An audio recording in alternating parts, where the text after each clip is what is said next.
Assalamualaikum warahmatullahi wabarakatuh.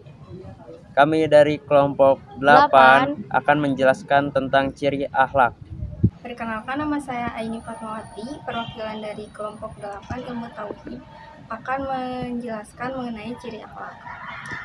Pertama, ada disengaja atau diniatkan, kedua ada kebiasaan, dan ketiga ada mewarnai. Ciri akhlak yang pertama adalah disengaja atau diniatkan. Niat merupakan suatu keinginan yang timbul dalam hati untuk melakukan suatu tindakan demi mengharap ridho Allah semata. Secara pengertian, niat juga bisa diartikan sebagai sesuatu yang dilakukan tanpa paksaan, memang dimaksudkan seperti itu, dan memang direncanakan. Selanjutnya, kekuatan disengaja. Sesungguhnya setiap perbuatan tergantung niatnya, dan sesungguhnya setiap orang akan dibalas sesuai dengan apa yang dia niatkan. Hadis riwayat Bukhari dan Muslim.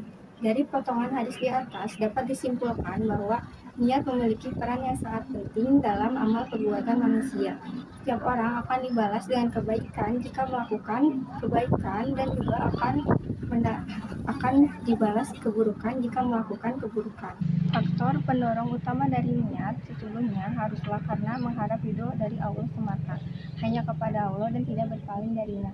Karena sesungguhnya niat itu muncul dari dalam hati manusia karena dibukanya pintu hati manusia oleh hidayah dari Allah Subhanahu wa Ta'ala, yang dari sana lahirlah kebiasaan keagamaan dan iman. Selanjutnya yaitu adalah tentang terbiasa. Makna terbiasa sendiri biasanya kan dalam kehidupan sehari-hari itu kita sering melakukan sesuatu hal karena keterpaksaan. Namun karena lama-lama itu akan berubah menjadi terbiasa dan akhirnya bisa. Secara KBBI, terpaksa itu adalah melakukan sesuatu hal di dalam tekanan. Sedangkan kalau terbiasa itu dalam KBBI yang berarti sudah biasa.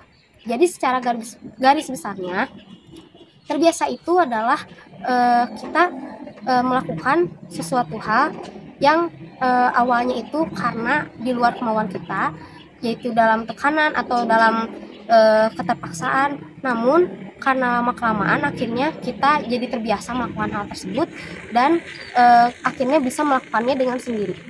Lalu ada kekuatan kebiasaan. Kebiasaan itu dapat menciptakan kesadaran dalam beragama. Misalnya begini, kita saat sholat 5 waktu itu membutuhkan kebiasaan. Walaupun wajib, tapi kan pada awalnya itu kita merasa terpaksa. Namun karena setelah terpaksa, lama-kelamaan kita pun menjadi terbiasa dan kita juga akhirnya bisa melakukannya sendiri. Sama seperti pada makna terbiasa tadi di awal. Yang kedua adalah Islam menginginkan suatu masyarakat memiliki akhlak mulia. Akhlak mulia itu sangat ditekankan karena bisa membawa kebahagiaan bagi individu dan juga bagi masyarakat pada umumnya. Dengan kata lain, akhlak utama ditampilkan oleh seseorang dengan tujuan untuk mendapatkan kebahagiaan di dunia dan di akhirat. Lalu ada mengubah kebiasaan. Yang pertama, mulailah kebiasaan itu sebelum terlambat. Maksudnya sebelum terlambat itu adalah sebelum mempunyai kebiasaan-kebiasaan yang berlawanan dengan kebiasaan yang akan kita biasakan. Misalnya kita ingin membangun pagi-pagi, namun kita terlambat dan menjadi bangun siang, maka lakukanlah kebiasaan bangun pagi itu sebelum kebiasaan bangun siang itu menjadi kebiasaan pada diri kita. Yang kedua yaitu kebiasaan harus dilakukan secara terus-menerus, berulang-ulang, dan dilakukan secara rutin agar kebiasaan tersebut menjadi kebiasaan yang otomatis. Yang ketiga adalah kita harus bersikap tegas dan teguh pendirian terhadap apa yang telah kita ambil.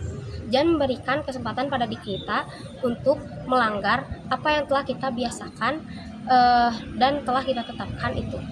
Dan yang terakhir, pembiasaan yang mula-mula bersifat mekanistis harus kita ubah menjadi pembiasaan dengan kata-kata kita sendiri. Yang ketiga ada mewarnai. Akhlak sebenarnya sangat penting dalam diri manusia karena sejatinya manusia itu terlahir fitrah atau suci. Ibaratnya kertas, manusia itu terlahir kosong, polos, masih putih gitu. Sampai akhirnya akhlak menjadi warna di dalamnya. Entah manusia itu mewarnai dirinya dengan akhlak yang mulia atau terwarnai, terbawa oleh lingkungan yang negatif dan arus negatif orang-orang di sekelilingnya. Yang kedua ada mewarnai aktivitas ritual. Mewarnai aktivitas ritual adalah mewarnai aktivitas ibadah dengan ihsan dalam beribadah. Salah satu contohnya adalah ketika kita dalam sholat, kita harus merasa seperti berbincang dengan Allah, kita harus merasa seperti sedang dilihat oleh Allah, sehingga ibadah sholat kita itu akan menjadi lebih khusyuk dan lebih baik. Selanjutnya ada mewarnai aktivitas profesi. Seseorang yang mewarnai aktivitas profesinya akan mewarnai pekerjaannya dengan rasa ikhlas, mengharap ridho Allah, akhlak yang mulia, dan merasa takut jika melakukan hal-hal yang buruk dalam pekerjaannya.